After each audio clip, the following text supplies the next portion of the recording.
what everybody talked about when we were in the playoffs last year of, we really didn't have much experience at all playing in playoff games. I don't know what the exact number was, but we really lacked in that area. As Cece said in the opening clip, the lack of leadership and playoff experience were the main reasons why they were forced to book a one-way ticket to Cancun earlier than expected. Now, the good thing about all this is that they learn quickly from their mistakes, and after moving some pieces here and there, the Indiana Fever just went from being a team that could compete to a team to beat in just 5 months that I don't want to say this just to catch a splashy headline.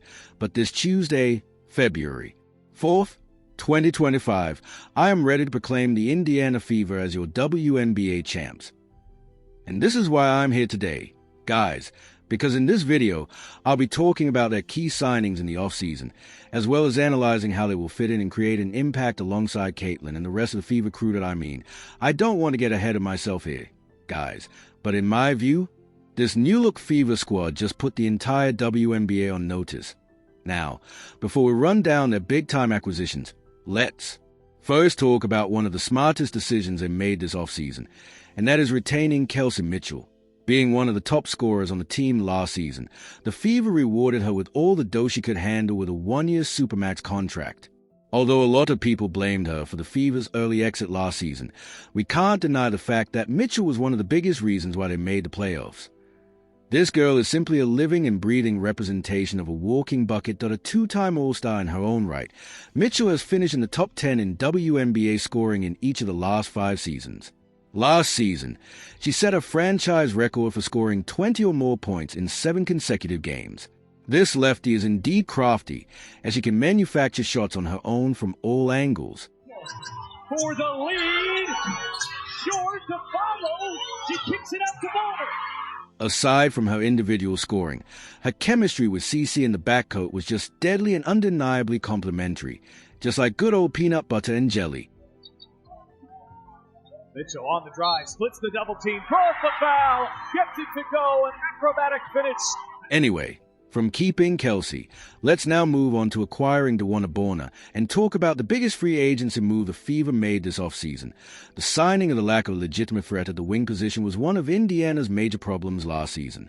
With DB added to the mix, the Fever's offense gains a whole new dynamic because now opposing teams will have another body to worry about besides Cece and Kelsey. Her credentials speak for themselves. A 2-time WNBA champion, 3-time sixth woman of Backcourt does a nice job to recover, and bounces inside, pretty fine to Mitchell. The year, and a 6-time All-Star. Bonner brings not just a ton of playoff experience, but also championship-caliber basketball to the Fever night in and night out. Apart from these important intangibles, Bonner can also serve as a two-way menace on both ends of the floor, thanks to her massive and lengthy frame. Ranking 4th all-time in scoring while averaging 15 points per game last season with the Sun, Bonner is a big-time bucket-getter who can score Check this out. After receiving the rock, Bonner snapped Angel Reese's ankle with a nasty crossover before laying it up with her left. And because of her long limbs and reach, she can easily drop buckets on defenders' heads. There's just no way to block a shot like that now. On the other hand, Bonner's 7'4" wingspan can do all sorts of damage on the defensive end. It disrupts passing lanes with ease and serves as a main weapon to grab steals and block shots. Connor hesitation. Wow. Pairing DeWanna Bonner with Kelsey Mitchell and Caitlin Clark will definitely cause severe headaches for opposing teams because of the incredible firepower these three bring on the offensive end. But see, DB was just the first piece of the puzzle because, aside from her, the Fever also brought Natasha Howard back to the fold. Originally drafted by the Fever in 2014, Howard is also a multi-time champion and all-star, as well as a versatile scorer, much like Bonner. Averaging almost 18 points per game for the Dallas Wings last season, Howard is the perfect complement to the Fever's primary ball handler on offense. She can be effective in multiple ways.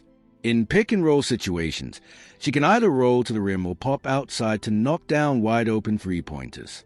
But what really impresses me most is her smooth footwork and strong post-up game. Wanted to get her. Echo had it blocked.